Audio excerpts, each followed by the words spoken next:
ఓసారి కలిసి రాదు, ఒకసారి కలిసి వస్తుంది, ఒకసారి అవమానింపబడతాడు, ఒకసారి సంతోషపడతాడు. కానీ ఇవేవీ కూడా లక్ష్య పెట్టడు. ఇవన్నీ భగవంతుడికి అర్పణ చేసి తనదైన మార్గంలో తాను వెళ్ళిపోతూ ఉంటాడు.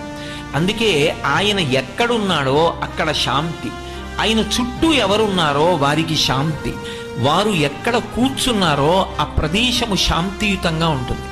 అందుకే సనాతన ధర్మంలో భక్తి యొక్క ప్రధాన ప్రయోజనముగా మీరు అడిగినా అడగకపోయినా భక్తి మార్గంలో వెడుతున్నప్పుడు వచ్చేటటువంటి మొట్టమొదటి లక్షణం ఏది అంటే ప్రశాంతత.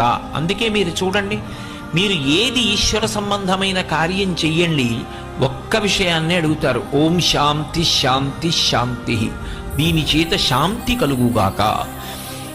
అందుకే త్యాగరాజస్వామి కూడా శాంతము లేక సౌఖ్యము లేదు సారసదళ నయన అంటారు. అసలు ఆ శాంతమ